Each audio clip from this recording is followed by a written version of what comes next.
I cannot be silent. Back when Eisenhower was the president, golf courses is where most of his time was spent. So I never really listened to what the president said, because in general I believed that the general was politically dead. But he always seemed to know when the muscles were about to be flexed, because I remember him saying something, mumbling something about a military-industrial complex. As I have walked among the desperate, rejected, and angry young men, I have told them that Molotov cocktails and rifles would not solve their problems. I have tried to offer them my deepest compassion while maintaining my conviction that social change comes most meaningfully through nonviolent action. But they ask, and rightly so, what about Vietnam? They ask if our home nation wasn't using massive doses of violence to solve its problem, to bring about the changes it wanted.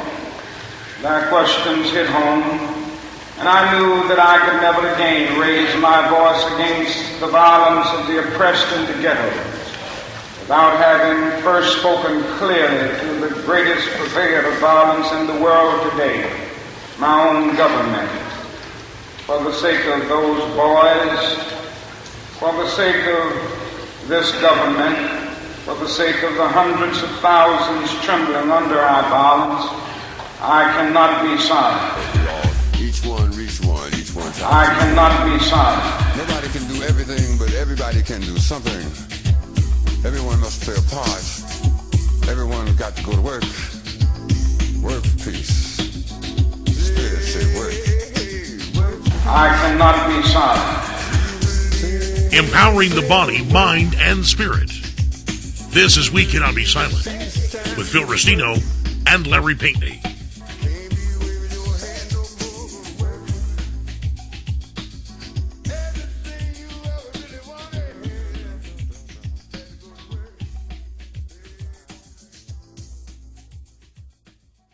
Hello, everybody, and welcome to another edition of We Cannot Be Silent. My name is Phil Restino, and I'm one of the co-hosts, and our other co-host is Larry Pinkney. Larry, are you there? Am indeed. Hello, everyone. Great to be back. We've got a lot to talk about. Yes, indeed. Yes, indeed. That's we cannot be silent. No, we cannot be silent. And those folks who know us are probably rolling their eyes back right now. Tell me something I don't know. But, oh boy, tonight Larry and I were speaking earlier, folks, and well, we should probably give a brief background on each of us. Larry, I know this is old hat, but for some folks might be listening in for the first time.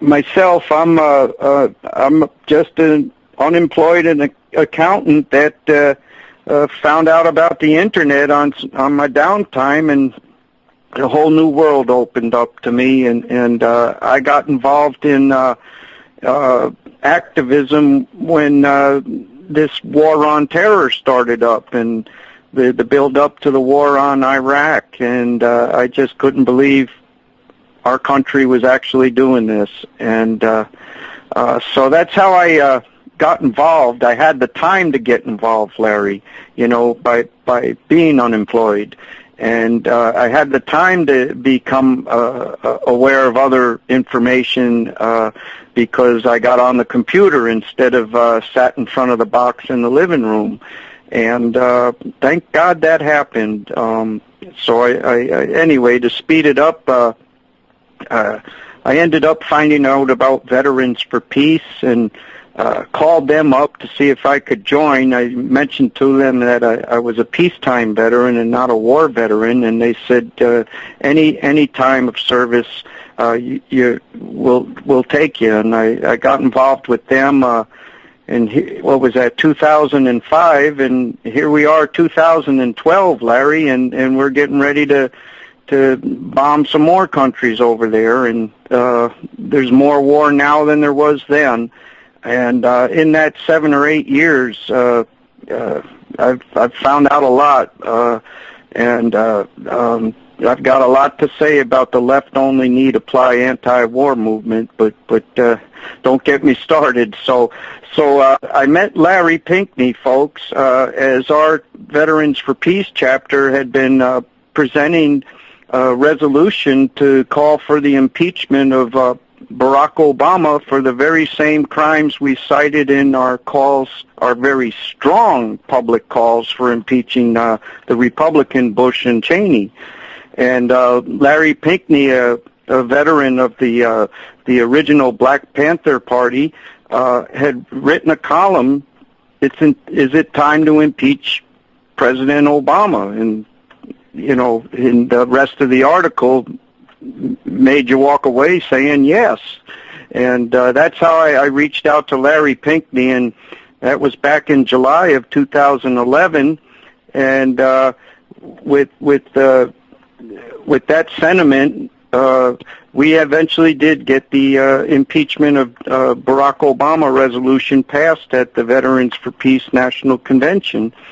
And with some thanks to Larry's activism on that and his very credible voice. And but you know, Larry, we haven't heard a thing about it from the leadership, and that could be part of our discussion tonight. But I did want to let the folks know how I came to meet you. So we'll turn it over to you, Larry, and let the folks hear from you and what you have to say.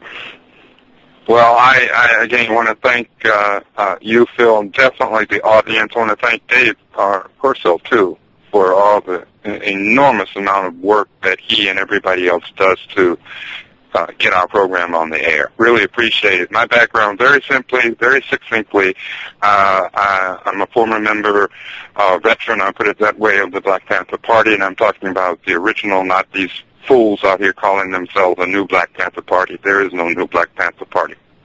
I am a columnist, editorial board member, and columnist with the national magazine, online magazine, The Black Commentator, www.blackcommentator.com. I'm an associate editor with IntrepidReport.com, and continue to be an activist and struggle.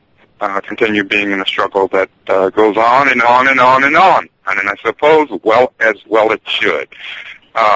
So that's about it. I think that's enough. The bottom line is that we've got to get information out to everyone, everyday people, black, white, brown, red, yellow, everyday people, period, across the board. We and Phil and myself and others are trying to, are engaged in exposing this fake left-right paradigm that the Republicrats, i.e. the Democrats and Republicans, use to keep us divided, confused, powerless, and at each other's throats. So having said that, Phil, what do you want to jump into first? I know we were going to talk about a number of things, including Obama's, I call him the Obama drama, the war president, Mr. Hope and Change. Okay, but I know we were going to talk about Obama's kill list, drones, NDAA. Where do you want to start? I'll just follow your lead. Well, you know, the kill list is what we had talked about earlier in the week, and that's what set me off.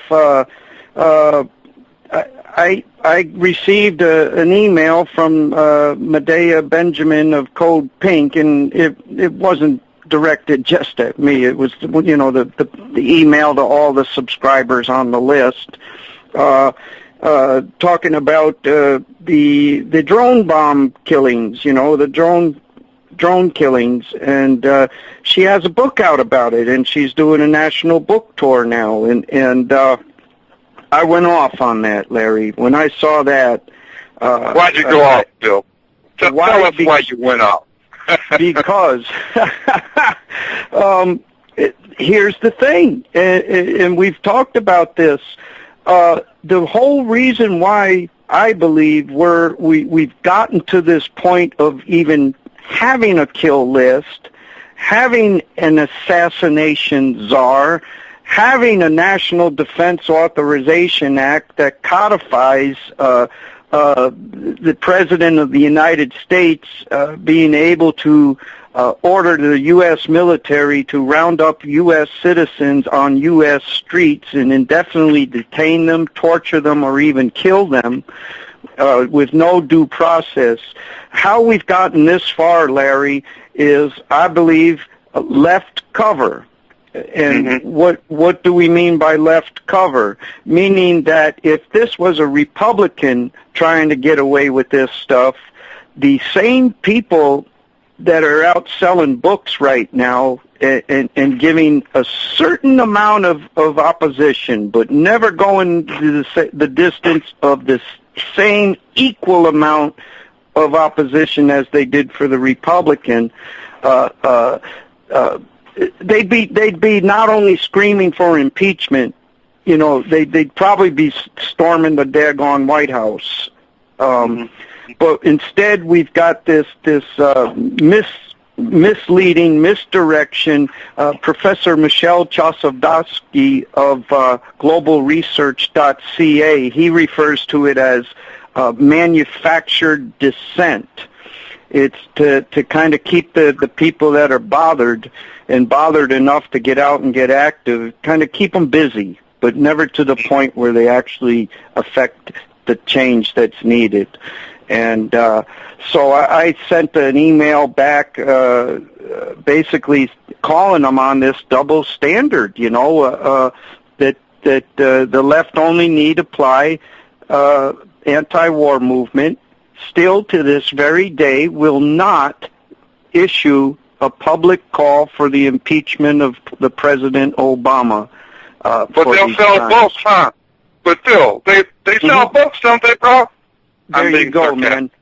Yeah, you know, and you know, so I really believe this is the one stumbling block, and people fall into the same old answer. Oh, it'll never happen. It's not about it happening. It's about the people making the call, and that's what your column is a common theme, Larry. Your weekly column on the Black Commentator, blackcommentator.com, and also in intrepidreport.com.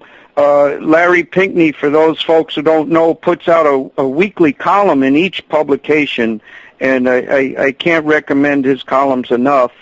And that's the theme. I didn't want to read one bit, Larry, from your Black Commentator column of this past week. Link the issues or perish. A message to the masses. And if you don't mind, I'd like to read that one bit. It says, "It is high time that we reach a level of human maturity wherein we understand that we do not have to be in total agreement with one another in order to recognize the legitimacy of each other's pain, suffering, and exploitation. Moreover, it is the recognition of that pain, suffering, and exploitation that must serve as the glue to bind us together collectively." And this is by no means easy, but it is absolutely essential. And I'd like you to pick up on that, Larry, if you would, and tie it into what we're dealing with here. Absolutely. The point that I was making in what you just read, Phil, is simply this. Of course, we're going to have disagreements. We should have disagreements. Anybody that agrees with someone else 100% of the time, somebody's lying. I always say that. So we take that as it is. However, our points of agreement, where we agree, are far, far, far more important and far larger in the overall scheme of things. And what do I mean by the overall scheme of things? I mean the fact that we are living in a de facto police state. Thank you, Mr. Hope and Change. And what I am saying is that it is high time for us to reach a level of maturity and human involvement where we understand that we must act collectively, meaning together. We must find those concerns where we can link and come together. Stop allowing the Democrats and the Republicans to divide us, and play us against one another. Stop allowing the issues and distractions that they constantly come up with to be used successfully and effectively to keep us powerless and disunited. So that's, in essence, what I'm saying. We need to get past the plantation mentality or the reservation mentality, as you refer to it also, Phil. That's the thought that I have finished. So, Rachel, you're on the line. Yes, hello there. I just want to say both the Democrat and Republican parties have both been bought out by AIPAC. I'm a registered Republican now. I am re-registering as an independent. I already filled out my registration form, and I yet to mail it in. I just can't take it anymore. They're both bought out. You know, they're both fighting wars for Israel. They both vote to fight wars for Israel, and we're heading into World War III, and I think it's disgraceful too. C-SPAN was supposed to cover an event yesterday. Okay, yesterday was the anniversary, the 45th anniversary of the USS Liberty getting attacked by Israel, and will not cover it. And C-SPAN was supposed to film it, and Paul Finley, he's a former congressman, who wrote a book called, They Dare to Speak Out. Okay, and he was outside of Congress because he stood, against AIPAC. And so they're a very powerful pro-Israel lobby, very powerful. And the thing is, C-SPAN was supposed to cover it yesterday, and they didn't. They didn't show up. Surprise, surprise. They're bought out by Time Warner owns that station, or contributes to it, and they own it. And anyway, there is a link too on ushijacked.com. If you go to ushijacked.com, and a friend of mine had an exchange with Senator John McCain. James Morris. Yes. Good friend of mine, and he's a patriot too. I'll tell you. He had the guts to do that, and he said wanted to talk to him about the cover-up. What about the cover-up of the USS Liberty attack? And all John McCain can do is call him a jerk. And Fox News and all the other news stations called him the heckler and didn't hear what he said. They blocked that out. But what they did do is just show the event and John McCain calling him a jerk and just said he got heckled. And, they spin the news. So it's really terrible. But, both political parties, I've had it with both of them. I call the Republican Party the Republican Party, which it is. And you can change it all you want. We have a chairman. He was chairman of, and I just read this a little bit ago. He was the chairman of the Los Angeles Republican Party. His name is Robert Vaughn. He's a Ron Paul supporter, anti-Zionist, and all that. And he was ripped out of his position. And I don't know why. Yeah. Of course. Well, you do know why. The reality is such that as you said, I couldn't say it any better, Rachel. The Democrats and the Republicans are joined at the hip. They are symbiotically joined, okay? And they play the pain of the people, everyday, ordinary, black, white, brown, red, and yellow people, just everyday people. They play our pain, and they play us off against each other, and they use us, and to be blunt, they pimp us. They pimp us economically. They pimp us in terms of the military. They pimp us through the corporate gouging of these huge corporations that answer to no one. okay? And we have a corporate government, doesn't matter if it's Democrat or Republican, and it is time for people to realize this and to take action. By the way, I want to share something with you, Rachel. I just had a wonderful conversation. just yesterday with someone whose name I will not call. However, he told me something. No, it was the day before yesterday. Anyway, he told me something that shocked me. I didn't want to show my shock, but I was very pleased. He's been a long-time so-called Democrat indeed. Anyway, long-time member of the Democratic Party. You know what he told me, Rachel? He said the same thing that you said. He said, I'm fed up. I'm fed up with this insanity. I'm fed up with this nonsense. And I almost fell off the chair. I was so pleased. It's time for that. Yes. You know? Well, yeah, exactly. I'm sorry, I would like to interject if I would, and I'm glad Rachel called in. That's one of the things we were going to talk about was the USS Liberty.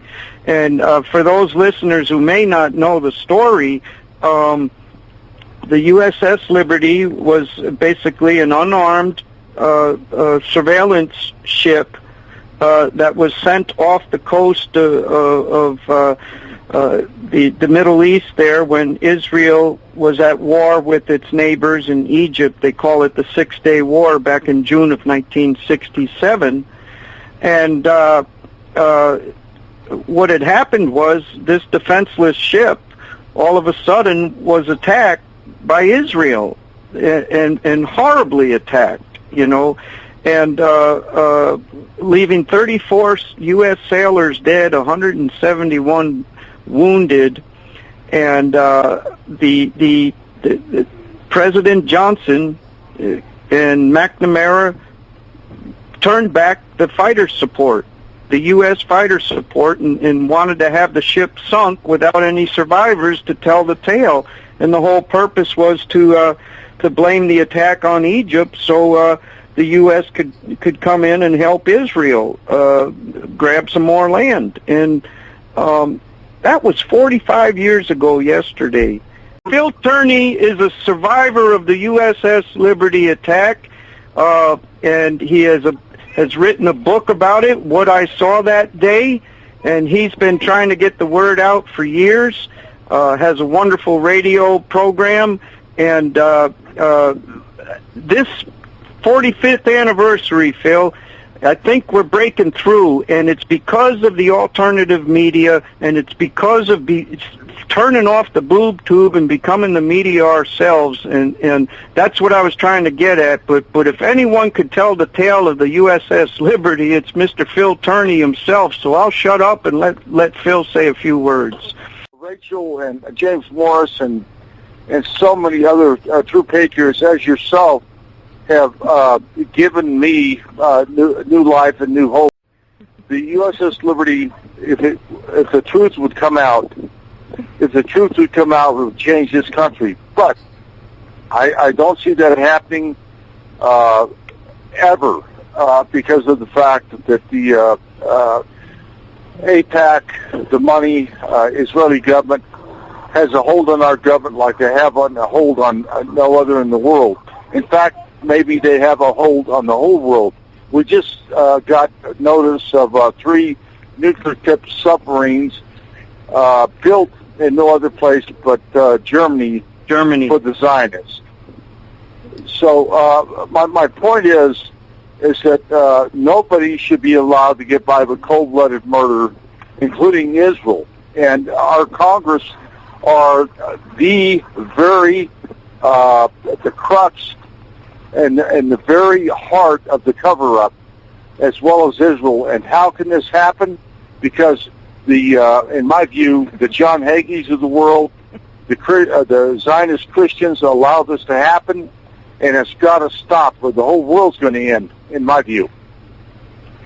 Well, and Phil, I think I was going to tie in the liberty with what Larry and I were speaking about earlier, as far as an equal call for accountability on the part of the left. Until we have accountability for these crimes, the crimes continue to repeat themselves, and that it just does not stop. If I believe that we have to keep fighting for justice in regards to the Israel attack on USS Liberty and the subsequent cover-up by our government, and I think we're making good progress on it, Phil, with this alternative media. I know our Central Florida chapter of Veterans for Peace worked hard the past couple of weeks to get a heck of a lot of flyers and DVDs out. There were a lot of you folks on the radio program this past week. I do want to say a special thanks to Jack Blood of DeadlineLive.info, who he had you on last week, right, Phil? And he had Jeff Gates and also thepowerhour.com with Joyce Riley. Get out. We have to support these alternative media outlets, and I believe we have the power to prevail, Phil. I really do, and that's why we also have to call for impeachment of the Democrat. Otherwise, the focus will always be the criminal instead of the crime, and it will always be a partisan issue. And if it's a partisan issue, both the left and the right will continue to get away with it.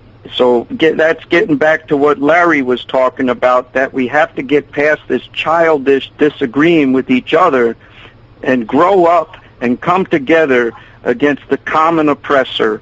And I think we can do it. Rachel, did that give you any hope? Absolutely. And I think, yeah, there is hope. I think what we need to do is buy the Zionists, the pro-Israel lobby out. If we can buy them out, that would be great. That would do away with their power. I mean, I don't know how to do it. We just have to get some billionaires, true patriots that are billionaires to do it. Education. This past couple of weeks, myself and Brett Bracewell here in Daytona Beach is a member of We Are Change, the Orlando chapter, Florida. And his mom, Kathy Bracewell, is the coordinator of the East Central Florida chapter of Code Pink, and she's my lady friend. And we've been a team for years now, going back to 04, 05.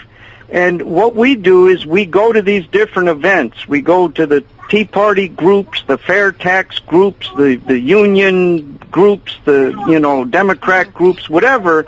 And we go in there and we hit them with the truth. We give them DVDs and flyers. Last week we were at the fair tax thing, and they're made up of a lot of Republican folks that go to these churches with the Christian Zionists, and and here we're teaching them about the USS Liberty, and that's not easy, but we show up, and I think that's what we have to do. We have to be the media ourselves, and continue to just be the media ourselves, because we have to educate these folks. They have to know otherwise. I'm sorry. I hate to break it. Oh, go ahead, sweetheart. Oh, no. I was going to thank Phil Restino for calling in to C-SPAN like he does. I got through today, as a matter of fact. I was just going to say that. Oh, okay. Can I say one more thing? Look up it's a tiny URL, Motivation 9/11, and also go to tiny URL 9/11 Motivation, and it's all why we got attacked. It's no conspiracy to it either. It's plain and simple, and you'll see James Morse, his exchange with Lee Hamilton, and on the other one you will see a quote from Khalid Sheikh Mohammed himself. Oh, God bless you, Rachel. It's always good to hear you on there too, and that's just another example of things that the everyday person can do. You know, you're having your coffee, you turn on C-SPAN in the morning, and you call, you hit the redial button a few times, and you can get through. But boy, we're keeping you silent there, Larry. That's hard to do. Did you want to weigh in on this issue? Well, I don't think that's me. But I will say this. I think that what's happening right now, right this very instant on this program, is precisely what we are talking about doing. That is uniting around common issues and common concerns. Now, if we can do it, anybody can do it. We can all do it. But the fact is that until we do, we will continue to be on what I call the plantation reservations of insanity, the revolving door of insanity. I want to thank Rachel and Phil. I'm talking about the other Phil. I'm talking about Tourney. Phil Tourney. Phil Tourney. I want to thank both of you for calling in. You know, most people have, in this country at least, have no concept, no idea of how this government functions. It functions as a game, gangster mentality, Chicago style. And anyone who gets in the way, they try to eliminate. But if we come together, they cannot eliminate us all. Yes, and Phil, Thank you, by the Larry. way, you had a great show today. Thank you. Well, thank you, but I got to tell both Phils, this Phil, that Phil, Larry and Rachel, and especially James Morris, folks, listen to these people. They're the real deal. They know the truth. And, you know, Israel is not the end-all and be-all in our eyes, but they are in the government's eyes, because they're all bought, paid for whores by the government of Israel, and they will stand up for them for life. And once the truth gets out about the USS Liberty, believe me, folks, they will walk away from the American people. Will walk away from those people faster than rats leaving a ship, or rats getting on a ship. But my view is this, and it's always going to be this view. Nobody should be allowed to get by with cold-blooded murder of anybody, not Americans, not anybody on the high seas, especially Israel, and then our government covered up, as they have done for the last 45 years, to LBJ up to our current president, Obama. They're still covering it up, and shame on them. Shame, shame, shame on them. And I'll tell you what, James Morris did one heck of a job. I'll tell you what, when he confronted John McCain in Balboa Park on Memorial Day, that was one of the most heroic, honest, and tearful days of my life. And God bless you, James. You are a true American hero, and I'll never forget you for that, ever. Nobody's ever done that but you, so you deserve that honor. Thank you.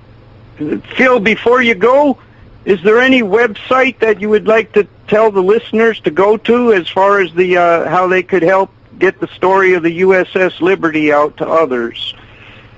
There's two of them. First of them is John Godesco's site, former intelligence officer of the aboard the USS Liberty. It is tiny URL. It's very simple. Tiny URL.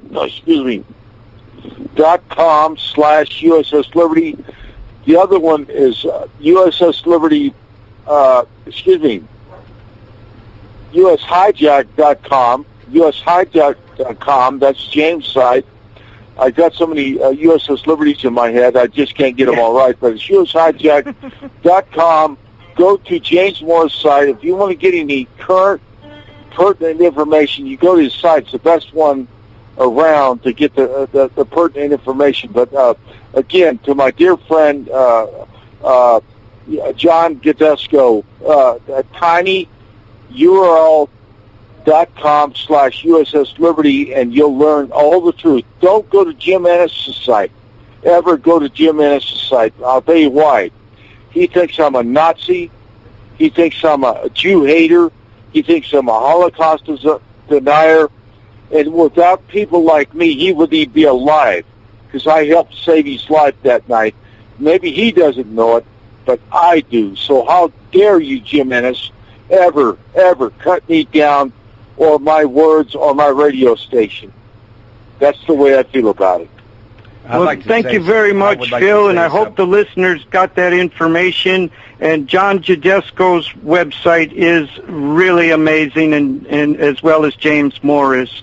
So please go there and help. Every bit helps, and you can make a difference. Look at what James Morris did. He kicked off a firestorm. The Internet's been ablaze with activity around the USS Liberty because this one man stood up and said something. But speaking of standing up and saying something, we should move forward here, Larry. I would like to say something. Okay. Phil, this is Dave Corso. I'm a Vietnam vet, Black Operations, and I'd like to salute you, sir, and say thank you for standing up. And thank you for your service. Thank you, sir. That brings tears to my eyes. Thank you, sir, and God bless you for your service. Believe me, it means a lot to me. Well, gentlemen, we have about 17 minutes left.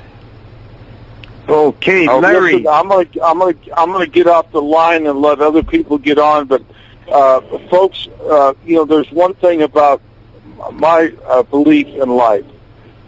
This is not on a hate mission. It's on a truth mission. And if we don't take back our country soon, if we don't take it back from the Zionist-controlled Congress, we are in deep, deep, deep trouble. So that's where we go. And I just don't want to see it happen that way. I just can't. My son just got back from Afghanistan.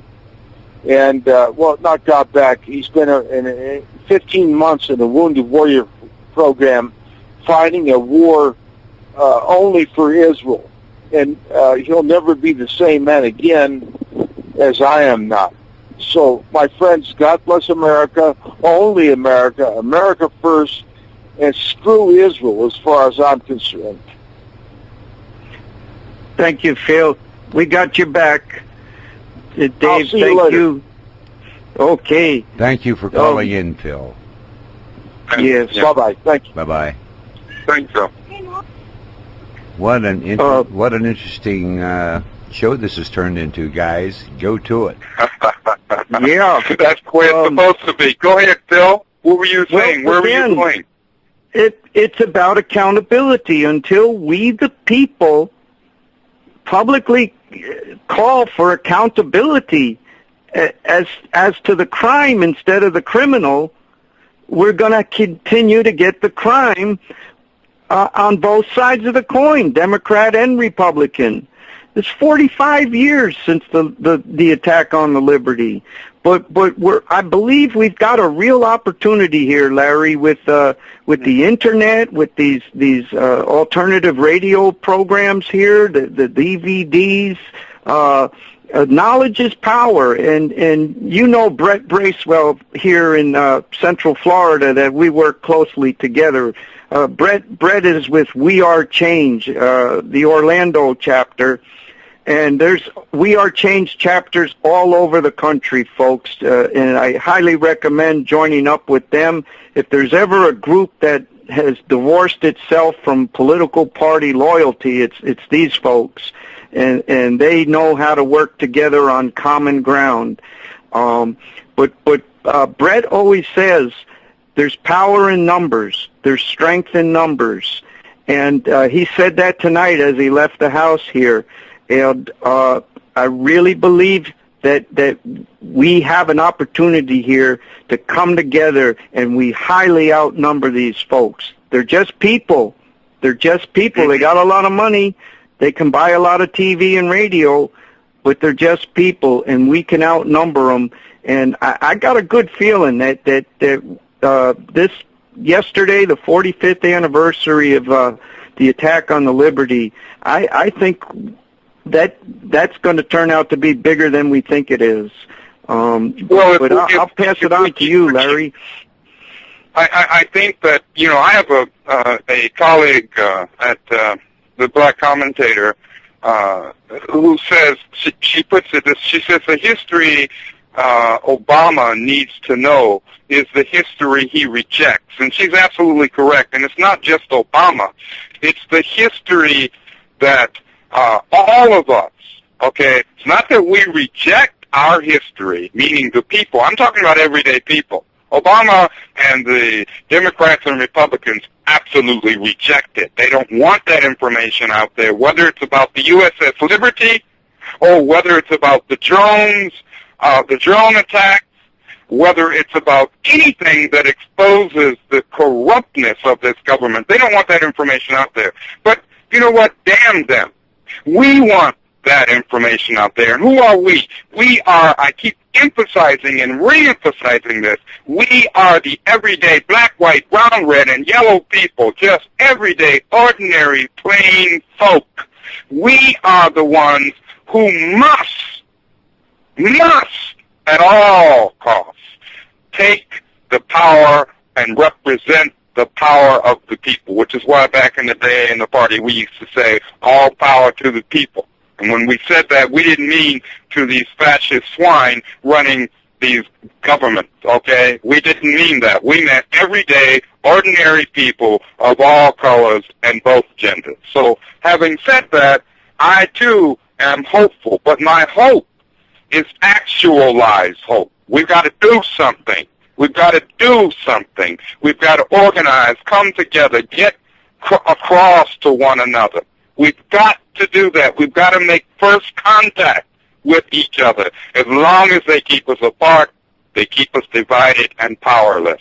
I, too, as you know, Phil, have many relatives who are vets and combat vets at that.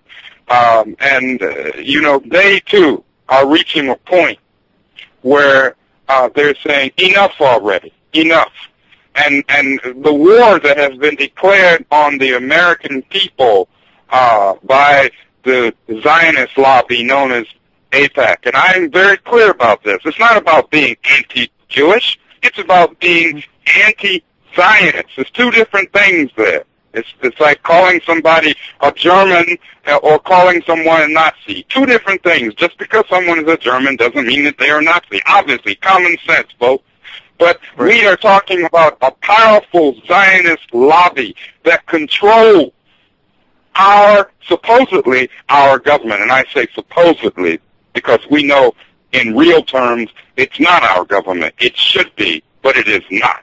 So we got to take it back. We got to take responsibility. And it's not going to be easy. It's going to be long, hard, and protracted. But we better damn well do it.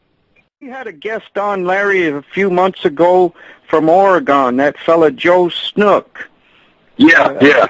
And what they had done out there, you know, your column in this week's Intrepid Report, intrepidreport.com, the politics of cynicism in the United States, and in it you highlighted the difference between pragmatism and cynicism, and you just pretty much described it, you know, but cynicism is what we've been doing, you know, for how long now, and it's been keeping us divided.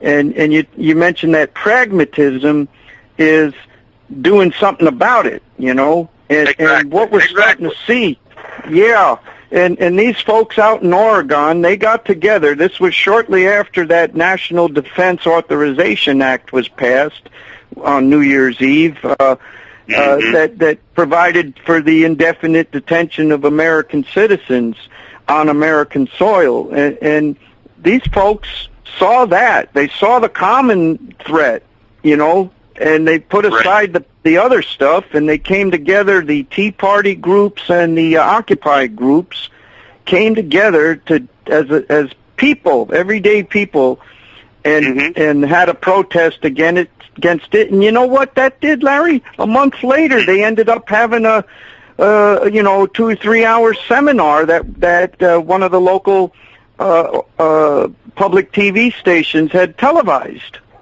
It started something. You have to start by coming together on something, and that makes coming together for bigger things possible. And but I'm going to shut up, Larry, and let you or Dave say something.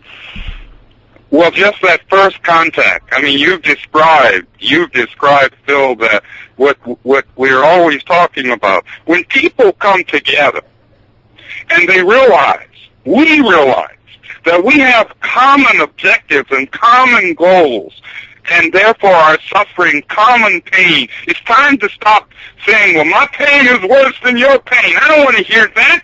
Pain is pain. Okay? And we have to understand that we're going to be the only ones, we the people, everyday folk, who are going to alleviate and eliminate that pain. So let's be the ones to make first contact with each other. The thing that you just described, I remember when we had the gentleman on our program very well, Phil, from Oregon, what you just described in terms of the folks coming together, okay, and taking action, realizing their common interests. That is precisely what the Democrats and the Republicans do not want to see. Come on, folks, let's do precisely what they do not want to see, because that's what we need to do for ourselves and for each other, for this nation, and indeed for the entire planet, Mother Earth. I have a question. Yes, indeed. Yes. What's the difference between a Republican and a Demlican?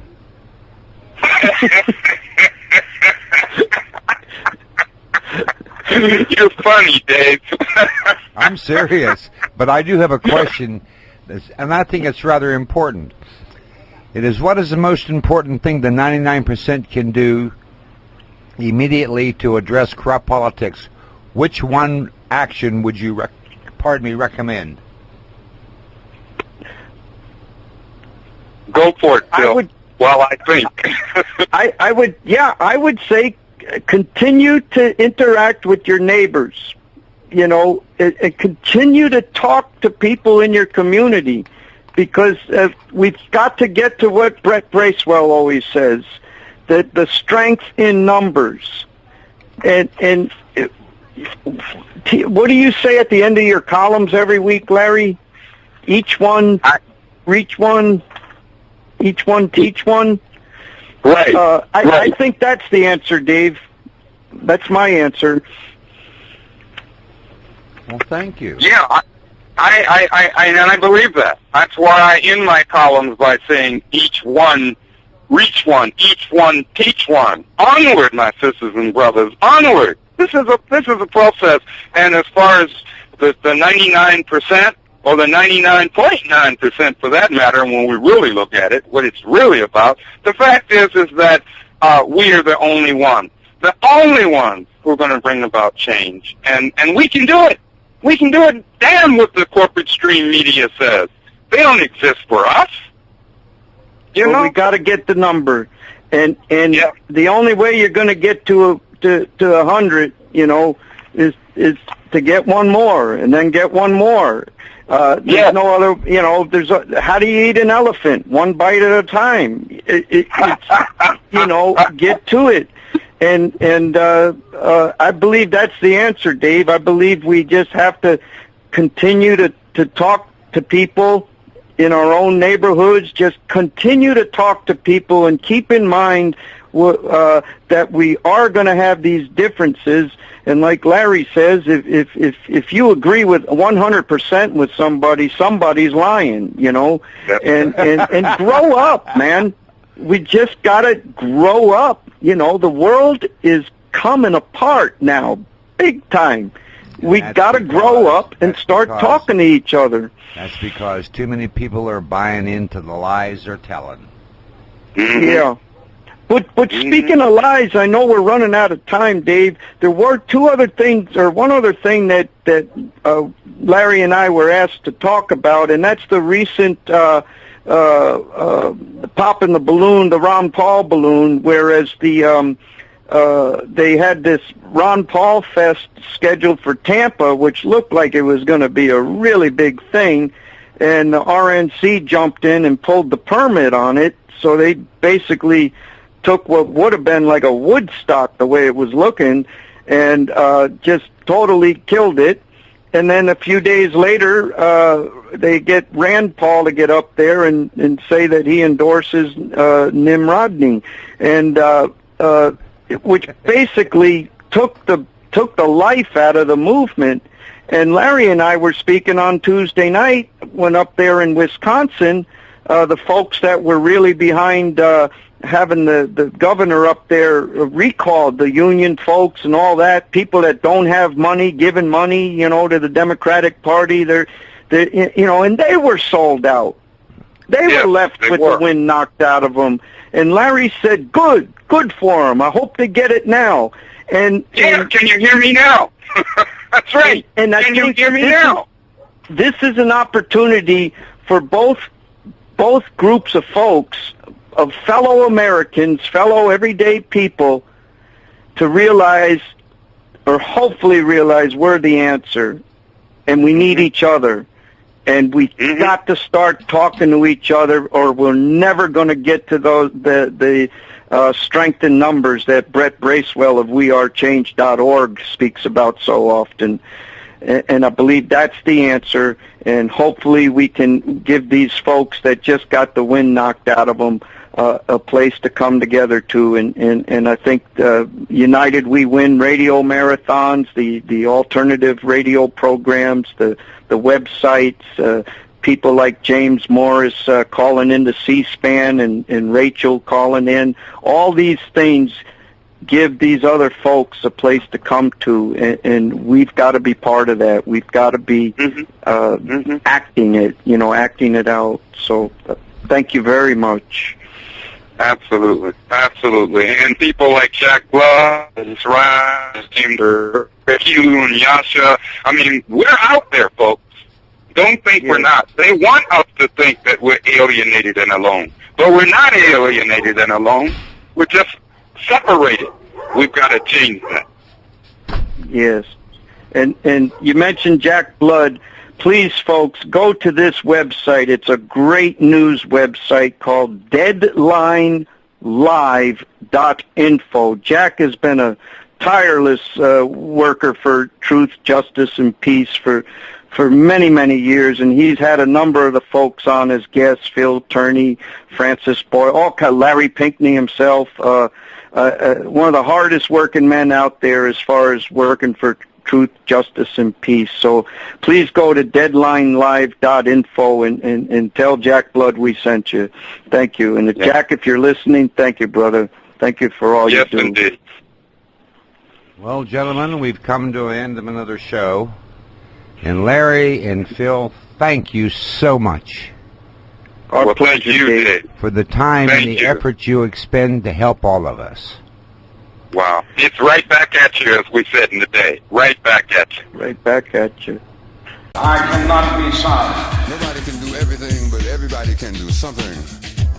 Everyone must play a part. Everyone has got to go to work. Work for peace. Spirit say work. I cannot be